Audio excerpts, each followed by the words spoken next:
No heartbreakers escapes unbroken as a young man named Obinna Njokwu, who is referred to as the king of all heartbreakers, is about to learn in the hardest of ways.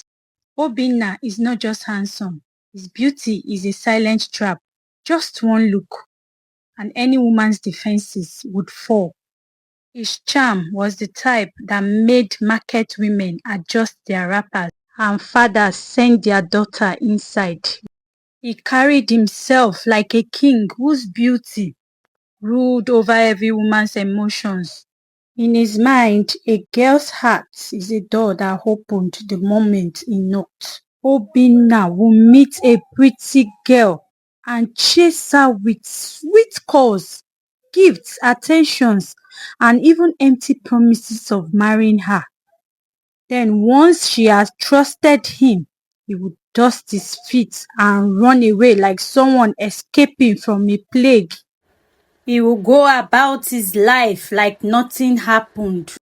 Girls wept, reputations were shattered, but Obinna continued in his games, proud and unpunished.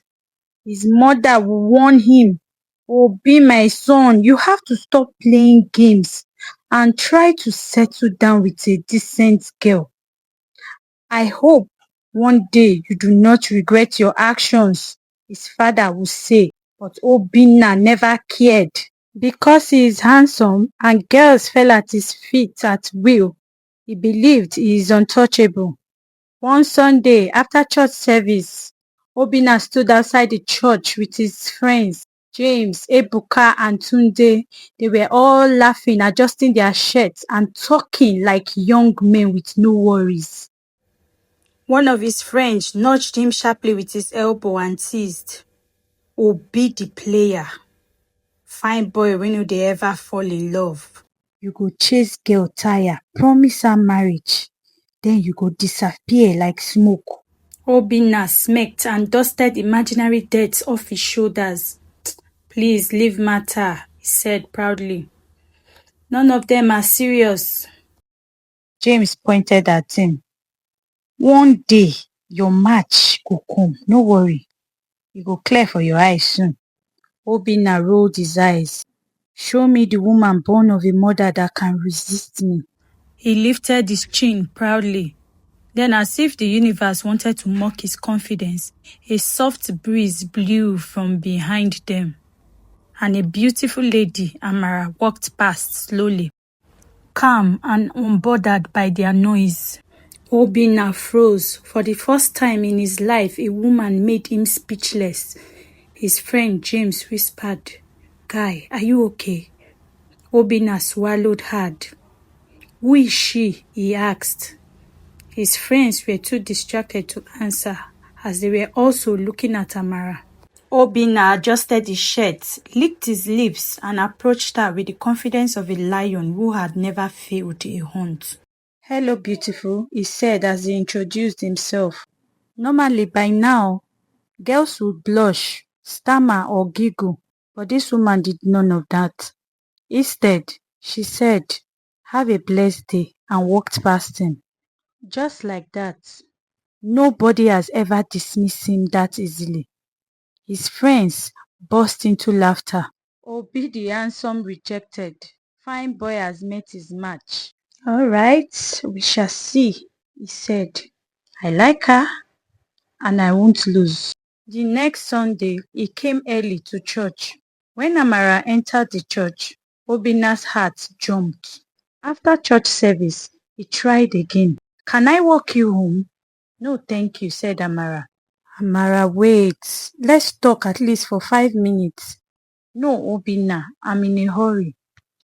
No insults, no rudeness, just calm refusal. Obinna became obsessed. For months, he tried talking to Amara with gifts, greetings, dinner invitations, and she rejected all. He complained to his friends. That girl's heart is stone, but every rejection only fed his pride. After 3 months and some weeks, Amara simply said, "Maybe we can go out tomorrow."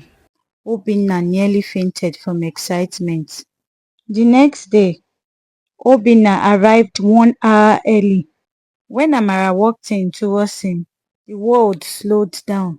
She was peaceful, simple, and graceful. For the first time, Obinna was nervous. On their date, he didn't show off. He didn't smile. He didn't brag too much. He only listened. Her voice was calm. Her questions were deep. Her presence gentle. Obinna felt something new. Fear. The fear of losing her. Fear of not being enough. He told his friends, "My brothers, I think I'm in love." They nearly collapsed in shock. Obinna began to change. He stopped flirting. He stopped lying. He even stopped dressing to impress other girls. Instead, he saved his money for the future. He prayed more. He observed Amara likes and dislikes. Whenever he held her hand, he felt a charm, warmth that made him want to protect her with everything he had. "Amara, I want to be a better man because of you," he said. She looked at him for a moment and said, "Obinna, change is good, but change should be for yourself, not because of anyone." Her words humbled him. That night, he went home and told himself, "I truly love this woman, and I want to spend the rest of my life with her." "Amara," he said shyly, "I want you to meet my family. They must know the woman I want to marry." Amara hesitated for a second. Then she agreed. That weekend, Obinna brought Amara to visit his parents, and they welcomed her warmly. Obinna couldn't sit still. He watched Amara serve his parents food. He watched her talk respectful. He watched her laugh gently at his father's jokes.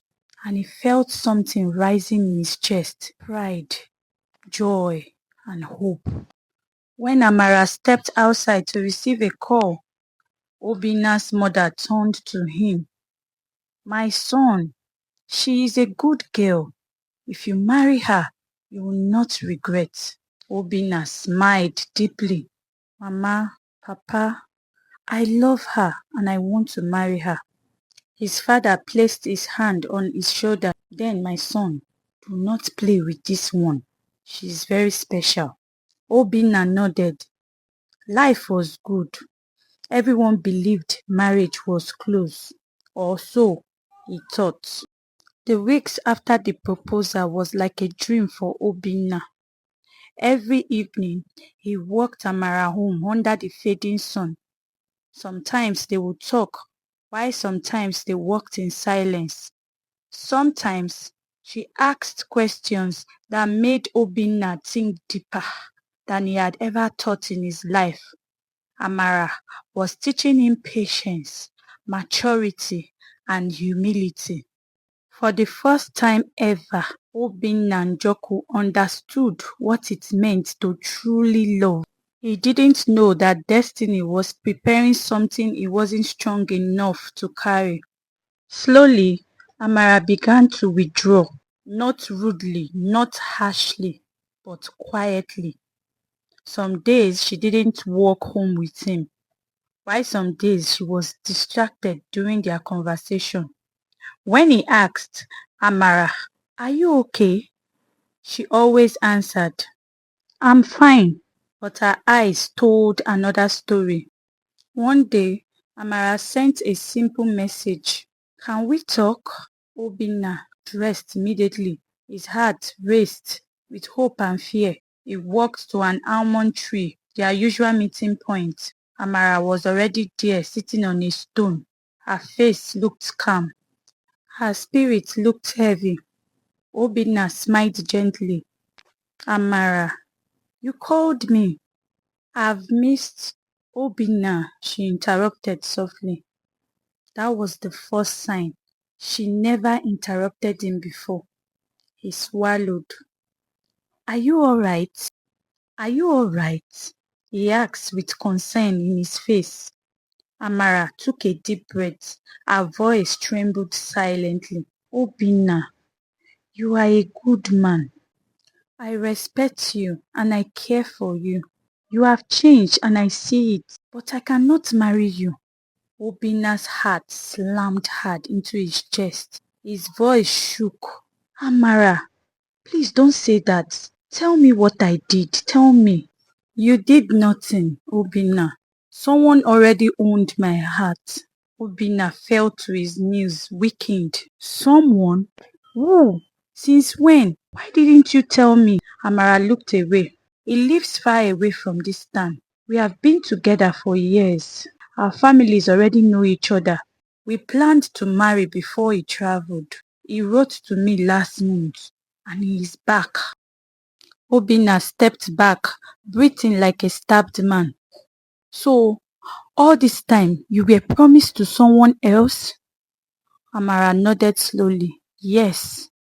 Why did you let me hope? He asked painfully. I was confused, she whispered. But my heart stays where it has always been. Suddenly, a sleek car slowed beside them. Obinna stopped talking. The driver stepped out, tall, confident, familiar to only one person. Amara gasped softly.